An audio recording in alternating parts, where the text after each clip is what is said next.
किसका बयान था जिसने चैतन्य बघेल का नाम लिया है? और सिर्फ नाम नहीं लिया है, उसने बताया है कि चैतन्य बघेल को कितने पैसे मिले हैं। क्योंकि आपको मालूम होगा शराब घोटाले में सीधा इन्वॉल्व बताया गया है चैतन्य बघेल का, और शराब घोटाले की रकम कैसे सिंडिकेट को बटी गई है, कैसे सिंडिकेट बनाया गया है, वो सब आपको बताने वाले हैं। ये पार्लर्स और धलियन सिटी मॉल लिमिटेड जो है, इन लोगों के साथ मिल करके साइफनिंग करने के लिए एक अपनाया गया तरीका था इनका कि किसी को लोन दे देना, वो भी कैश में, और लोन को वापस ना लेना, और उसमें कोई ब्याज की राशि भी नहीं दिखाना। कि जब चैतन्य बघेल गिरफ्तार थे, पप्पू बंसल क्यों बाहर घूम रहा है, ये सवाल पूछते हैं। और एक आरोपी के बयान पर जब सुप्रीम कोर्ट भी कहता है एक आरोपी के बयान पर किसी भी कार्रवाई नहीं कर सकते, क्योंकि वो आरोपी है, वो बचने के लिए कुछ भी बोल सकता है। ईडी का दावा है कि दुर्ग कारोबारी और भूपेश बघेल के करीबी लक्ष्मी नारायण उर्फ पप्पू बंसल ने कबूल किया है कि शराब घोटाले में उन्हें 3 माह के भीतर 136 करोड़ रुपए मिले। कि कैसे भूपेश बघेल के जो करीब लोग थे, जो करीबी लोग थे, उन्होंने कैसे चैतन्य बघेल को इसमें इन्वॉल्व किया, और चैतन्य बघेल भी इसमें इन्वॉल्व हो गया। जय जोहार, जय छत्तीसगढ़। मैं यशवंत साहू और आप देखना शुरू कर चुके हैं भिलाई टाइम्स, और आप देखने वाले हैं आगे कि चैतन्य बघेल को कल ईडी ने गिरफ्तार क्यों किया। 5 दिनों की रिमांड मांगी गई है और 5 दिन में से 1 दिन का दिन बीत चुका है। अब आने वाले 4 दिन लगातार पूछताछ होगी चैतन्य बघेल से। अब ऐसे में सवाल है कि चैतन्य बघेल से क्या क्या पूछा जाएगा। तो आज आपको मैं बताने वाला हूं इस वीडियो में कि चैतन्य बघेल के लिए जो इनपुट ईडी को मिले हैं वो इनपुट क्या क्या है, किसका बयान था जिसने चैतन्य बघेल का नाम लिया है, और सिर्फ नाम नहीं लिया है, उसने बताया है कि चैतन्य बघेल को कितने पैसे मिले हैं। क्योंकि आपको मालूम होगा शराब घोटाले में सीधा इन्वॉल्व बताया गया है चैतन्य बघेल का, और शराब घोटाले की रकम कैसे सिंडिकेट को बटी गई है, कैसे सिंडिकेट बनाया गया है, वो सब आपको बताने वाले हैं। साथ ही साथ ईडी के पास तगड़ा इनपुट ये भी है कि चैतन्य बघेल ने उन पैसों का क्या किया, कहाँ कहाँ इन्वेस्ट किया, वो चाहे रियल एस्टेट मार्केट हो या फिर दूसरे व्यापार हो या फिर अपने करीबियों को पैसे बांटने का आरोप हो। ईडी के पास इन सारी चीज़ों के सबूत हैं, और सबूत पर्याप्त हैं। आधार इतना है कि ईडी ने उसे कल गिरफ्तार कर लिया। आपको मालूम होगा गिरफ्तारी के बाद कल दिन भर हंगामा होता रहा। दोपहर 12:30 बजे के आसपास ईडी ने भिलाई 3 निवास से उसे गिरफ्तार किया। उसके बाद सीधे पीएमएलए कोर्ट लेकर गई और कोर्ट में उसे पेश किया, जहां से 5 दिन की रिमांड मिली। तो आपको बताते हैं कि कैसे भूपेश के करीबियों से सबूत मिले। कल वरिष्ठ पत्रकार आलोक तिवारी ने भी यही बताया था कि कैसे भूपेश बघेल के जो करीब लोग थे, जो करीबी लोग थे, उन्होंने कैसे चैतन्य बघेल को इसमें इन्वॉल्व किया, और चैतन्य बघेल भी इसमें इन्वॉल्व होगा। ये बात अलग है, कल भूपेश बघेल ने कहा कि मेरा बेटा खेती किसानी करता है, इन सब चीज़ों से दूर रहता है, लेकिन जो ईडी के पास सबूत मिले हैं उससे वो काफ़ी थे गिरफ्तारी के लिए। अब देखने वाली बात यह है कि ये गिरफ्तारी कब तक रहती है, यानी कि चैतन्य बघेल कब तक जेल में रहेंगे और कब तक उससे पूछताछ होती रहेगी और क्या क्या खुलासे होंगे। दैनिक भास्कर के हमारे साथी हैं प्रमोद साहू। आज उन्होंने एक इनसाइड स्टोरी बनाई है, और इनसाइड स्टोरी में उन्होंने बताया है कि कैसे 5 साल तक उनके करीबी रहे कारोबारी और नेता एजेंसी के सामने टूट गए। 5 साल तक जो करीबी लोग थे, चाहे वो पप्पू बंसल हो, चाहे विजय भाटिया हो, या और भी लोग जिनकी गिरफ्तारी हुई थी, और जब उनसे पूछताछ की गई तब उन्होंने क्या कुछ बताया, वही आज कहानी उन्होंने लिखी है। ईडी का दावा है कि दुर्ग कारोबारी और भूपेश बघेल के करीबी लक्ष्मी नारायण उर्फ पप्पू बंसल ने कबूल किया है कि शराब घोटाले में उन्हें 3 माह के भीतर 136 करोड़ रुपए मिले। पैसा कारोबारी अनवर ढेबर और नितेश पुरोहित ने भिजवाया था। उन्होंने चौंकाने वाला बयान ये भी दिया है कि सिंडिकेट से चैतन्य बघेल को 1000 करोड़ रुपए मिले हैं। ये हैरानी वाली बात है और वाकई में चौंकाने वाला खुलासा है कि चैतन्य बघेल को शराब घोटाले के 1000 करोड़ रुपए मिले हैं। ये बात स्वीकार किया है पप्पू बंसल ने, और उन्होंने बताया है कि कैसे अनवर ढेबर और नितेश पुरोहित के थ्रू पैसे मिलते थे। इसके अलावा ये भी बताया कि पैसा कारोबारी अनवर ढेबर और नितेश पुरोहित ने भिजवाया था, और इन पैसों को लेकर जो दोनों ने मिलकर इधर उधर किया है। और इसी तरह भूपेश के करीबी और कथित तांत्रिक के श्रीवास्तव जो हाल में गिरफ्तार हुआ था, चैतन्य के माध्यम से 100 करोड़ रुपए मिलने की बात एजेंसी को बताई है, और इन पैसों को उसने कई प्रोजेक्ट में निवेश किया है। इसके सबूत भी दिए हैं। और इन्हीं बिंदुओं के आधार पर यह पूरी कार्रवाई की गई। मैंने शुरू में कहा था कि कैसे भूपेश बघेल के करीबी जो जेल में थे उन्होंने जो इनपुट दिया है और उनके ही इनपुट पर चैतन्य बघेल की गिरफ्तारी हुई है। कल लोग सवाल कर रहे थे, कांग्रेस के नेता भी ये कह रहे थे कि भैया चैतन्य बघेल तो खेती किसानी काम करता है, उसका कोई मतलब नहीं है। लेकिन जो ईडी के पास सबूत है, जो ईडी के पास इनपुट है, वो इनपुट काफ़ी थे कल गिरफ्तारी को लेकर। इसके अलावा आगे बताया गया कि कुछ पूछताछ में दुर्ग के एक बड़े सराफा कारोबारी ने कबूल किया है कि चैतन्य ने उन्हें 5 करोड़ रुपए की बिना किसी ब्याज के कर्ज दिया है और इस पैसे को आज तक वापस नहीं किया है। चैतन्य कुम्हारी में 1300 करोड़ रुपए का विट्ठल ग्रीन सिटी भी बना रहा है और यह प्रोजेक्ट चैतन्य की कंपनी बघेल बिल्डकॉन का है। चैतन्य ने कुछ और कंपनियों में पैसा लगाया है और ईडी को 16 करोड़ 70 लाख रुपए के लेन देन का चैतन्य के खिलाफ पुख्ता सबूत मिले हैं और इसी पैसे की गिरफ्तारी का मुख्य आधार बनाया गया है। ईडी के वरिष्ठ अधिवक्ता डॉक्टर सौरभ पांडे ने भी आगे बताएगा, वो आगे हम उन्हें सुनेंगे। उन्होंने बताया है कि कैसे शराब घोटाले से 16 करोड़ 70 लाख रुपए अवैध प्राप्त हुए हैं। यह अपराध से अर्जित की गई इनकम है जिसका हिसाब वो दे नहीं पाए और इसी आधार पर उन्हें गिरफ्तार किया गया है। और जानकारी के अनुसार ईडी ने पूर्व सीएम भूपेश बघेल के करीबी पप्पू बंसल से पिछले 3 दिनों से पूछताछ चल रही है और पप्पू के बयान के बाद ही ईडी को लेन देन का पुख्ता प्रमाण मिला। उसने बयान दिया है कि शराब घोटाले का पैसा कारोबारी अनवर ढेबर के माध्यम से दुर्ग आता था और अनवर पैसे अपने होटल मैनेजर दीपेंद्र चावड़ा को देता था और दीपेंद्र से पैसा कारोबारी के श्रीवास्तव और कांग्रेस के कोषाध्यक्ष राम गोपाल अग्रवाल के पास आता था। फिर दोनों पैसे से चैतन्य के पास आता था।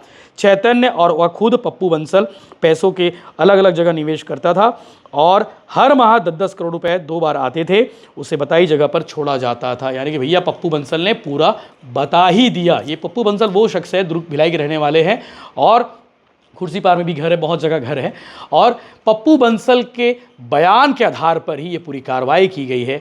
अब पप्पू बंसल को ये भी कहा जा रहा है कि पप्पू बंसल सरकारी गवाह बन गया है और पप्पू बंसल जो है वो सब कुछ बता दिया है जिसे उम्मीद नहीं थी भूपेश बघेल को या फिर उनके लोगों को कि पप्पू बंसल सब बात बता देगा। लेकिन पप्पू बंसल ने पूरी बात बताई है और उन्हीं के बयान के आधार पर यह कार्रवाई की गई। आगे आप सुनेंगे कि ईडी के वकील डॉक्टर सौरभ पांडे ने क्या कुछ बताया है और साथ ही साथ बचाव पक्ष के वकील फैजल रिजवी साहब ने क्या बताया है, उन दोनों को सुनिए। और साथ ही साथ इस विषय को लेकर छत्तीसगढ़ के डिप्टी सीएम अरुण साव ने भी बयान दिया है, वो बयान भी आप आगे सुनेंगे। लेकिन इतना स्पष्ट है कि कल जो चीज़ें सामने आई थी और आज जो चीज़ें सामने आई हैं, दोनों में फ़र्क है। ईडी ने क्यों गिरफ्तार किया, आपको कहानी समझ आ गई होगी कि कैसे 1000 करोड़ रुपए चैतन्य बघेल के पास भिजवाया गया है और साथ ही साथ चैतन्य बघेल जो है उन पैसों का क्या किया है, किस कंपनी में लगाया है और पैसे देने वाले कौन लोग थे, वो सब का खुलासा हो गया है। आने वाले दिनों में और भी खुलासे हो सकते हैं क्योंकि जांच अभी जारी है और ये भी इनपुट मिले हैं कि और भी बड़ी गिरफ्तारी हो सकती है। अब देखने वाली बात यह है कि कांग्रेस के नेताओं के अंदर तो एक खौफ है कि भैया जन्मदिन के दिन ईडी की टीम पहुंच जाती है तो हो सकता है जन्मदिन के दिन किसी और की गिरफ्तारी हो। आने वाले समय में किसके जन्मदिन है ये देखने वाली बात है। आगे अपडेट्स आपको मिलती रहेगी, चैनल साथ बने रहिए। आगे वकील साहब क्या बोल रहे हैं, दोनों वकीलों को सुनिए और साथ ही साथ डिप्टी सीएम अरुण साव ने क्या कुछ कहा है वो भी आप सुनिए। चैतन्य बघेल की जो गिरफ्तारी आज की गई है वो मनी लॉन्ड्रिंग के लेकर स्कैम के इन्वेस्टिगेशन के दौरान की गई है। जो मनी लॉन्ड्रिंग का लेकर स्कैम का इन्वेस्टिगेशन चल रहा था उसमें हमारा जो एविडेंस कलेक्शन जो लगातार जारी था उसमें हमको कुछ ऐसे एविडेंसेस प्राप्त हुए कि चैतन्य बघेल ने बहुत सारा पैसा को लेयर किया है। प्रोसीड्स ऑफ क्राइम तो अपने लिए लाभान्वित भी हुआ है 13 करोड़ के आसपास का और लगभग 1000 करोड़ का जो प्रोसीड्स ऑफ क्राइम है उसको इधर उधर भी किया है, हेल्प किया है इस सिंडिकेट की। साथ ही साथ ये 2 कंपनियां हैं और वो जो बघेल एसोसिएट्स और कंपनियां हैं उनकी, उसके थ्रू ये पाया गया है कि बहुत सारा पैसा धल्यन सिटी मॉल लिमिटेड जो है इन लोगों के साथ मिल करके साइफनिंग करने के लिए एक अपनाया गया तरीका था इनका कि किसी को लोन दे देना, वो भी कैश में, और लोन को वापस ना लेना और उसमें कोई ब्याज की राशि भी नहीं दिखाना। साथ ही साथ जैसे ढिल्लन सिटी मॉल लिमिटेड ने अपने कर्मचारियों के लिए कुछ फ्लैट्स परचेजिंग किया इनकी बिल्डकॉन कंपनी से, बघेल बिल्डकॉन से, और वो फ्लैट परचेजिंग किया लेकिन जिनके नाम से फ्लैट परचेजिंग किया उनके स्टेटमेंट्स हैं कि ये फ्लैट बेसिकली चैनल करने के लिए था जो cash money proceeds of crime का आया था लेकर स्कैम से। इसके अलावा जो पप्पू बंसल का स्टेटमेंट हमारे पास अवेलेबल है, पप्पू बंसल ने बहुत सारी जो ट्रांजैक्शंस इनने किए हैं पप्पू बंसल के साथ में उसका खुलासा किया है, जिसमें कि ये बताया गया है कि दीपेन चावड़ा अनवर डेबर के थ्रू दीपेन चावड़ा के थ्रू या तो के श्रीवास्तव या फिर राम गोपाल अग्रवाल या चैतन्य बघेल के पास उस चैनल से पैसा आता था और जिसको कि डील ये करते थे। ये बेसिकली अभी तक इन्वेस्टिगेशन में आया है। 13 करोड़ के आसपास का जो प्रोसीड्स ऑफ क्राइम है वो अभी हमको बिल्कुल सही रूप से दिखाई पड़ रहा है कि वो उससे लाभान्वित हुए हैं। बंसल के बयानों के आधार पर आपके बेटे को गिरफ्तार किया गया है। ईडी ये कह रही है कि पप्पू बंसल और चैतन्य बघेल पार्टनरशिप पर मतलब पार्टनर बनकर काम कर रहे हैं। क्या कर सकते हैं और यदि सत्य है तो केवल चैतन्य बघेल की गिरफ्तारी क्यों होती है और जिसे फरार बताया जा रहा है वो सच में फरार है या उन्हें छोड़ दिया गया है? दूसरा सर, इसी में थोड़ा सा और जोड़ देती हूँ सर, जिस प्रोजेक्ट की बात हो रही है 2015 में वो प्रोजेक्ट शायद शुरू किया गया था। 2018 जब आपकी सरकार आती है और 22 तक लगभग उसमें जो बताया जा रहा है कि उस प्रोजेक्ट में बेहिसाब पैसा लगाया गया। वही पैसा ईडी बता रही है कि ये शराब घोटाले का भी पैसा था जो उस प्रोजेक्ट में लगाया गया था। इसमें कितनी सच्चाई है? मुझे तो पता चला कि 1300 करोड़ रुपया लगा है। अखबार में छपा है 1300 करोड़ है, कितना है? 1000 करोड़। बहुत ज्यादा दूर नहीं हो गई। मैं तो एक आध बार गया हूँ, है ना, क्योंकि काम लड़का ही देखता है। आप सभी पत्रकारों को वहां मैं चाय के लिए आमंत्रित करता हूँ। आज आए या कल आए, कल संडे है, बढ़िया, कल 12 बजे आ जाएंगे। ज्यादा दूर नहीं, वहां साईं मंदिर के सामने उसका दर्शन भी करेंगे और प्रोजेक्ट आप लोग खुद देख लेंगे वो 1300 करोड़ के लायक है कि 130 करोड़ के लायक है, 13 करोड़ के लायक है, 30 करोड़ के लायक, वो खुद देख लीजिए। इनकी स्टोरी पे मत विश्वास करिए और मैं कह रहा हूँ उस पर विश्वास मत करिए, आप लोग खुद आ जाइए। ये दूसरी बात, कोई पार्टनरशिप में, जहां तक मेरी जानकारी है, कोई पार्टनरशिप नहीं है। तीसरी बात, आपने कहा ये सवाल आपको ईडी से करना चाहिए कि जब चैतन्य बघेल गिरफ्तार थे, पप्पू बंसल क्यों बाहर घूम रहा है? ये सवाल पूछते। और एक आरोपी के बयान पर, जब सुप्रीम कोर्ट भी कहता है एक आरोपी के बयान पर किसी भी कार्रवाई नहीं कर सकते क्योंकि वो आरोपी है, वो आपको बचने के लिए कुछ भी बोल सकता है। मैं बच जाऊं, है ना, मैं अपने बचने के लिए आपको फंसाऊंगा, मैं, आप फंसेंगे तो मैं बचूंगा। उस आधार पर कार्रवाई नहीं करना, लेकिन पॉलिटिकल वेंडेटा है, इसका कितने दिन की रिमांड अभी जो रिमांड उन्होंने मांगी थी 5 दिन की, और उतनी रिमांड माननीय न्यायालय ने 22 तारीख को जो शर्त जो है, जो माननीय सर्वोच्च न्यायालय की गाइडलाइन है, उन गाइडलाइन के आधार पर ईडी को 22 तारीख को 4 बजे तक पुनः पेश करने के लिए उनको और ये हिदायत देगी।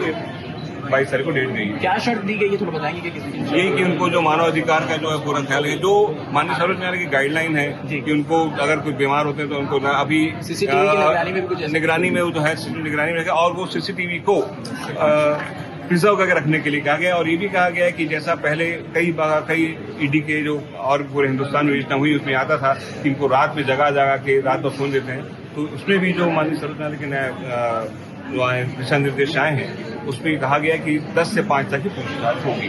ठीक।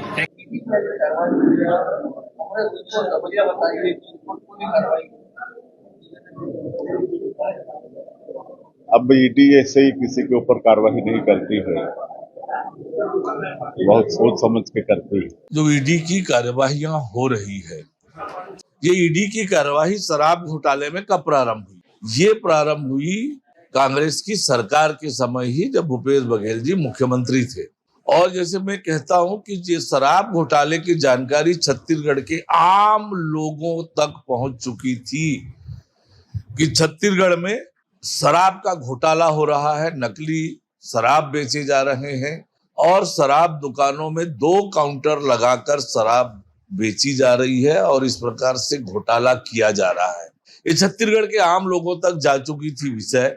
ईडी ने जांच प्रारंभ की और जांच की प्रक्रिया क्रमशः आगे बढ़ रही है और जिन जिन के खिलाफ ईडी को साक्ष्य मिल रहा है, जिन जिन के खिलाफ तथ्य मिल रहा है, उन सब पर ईडी कार्यवाही कर रही है।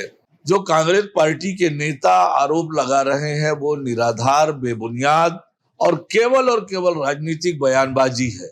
वास्तविकता ये है कि ईडी शराब घोटाले की जांच कर रही है और घोटाले में जिन लोगों की सहभागिता है उन सब पर कार्रवाई कर रही है।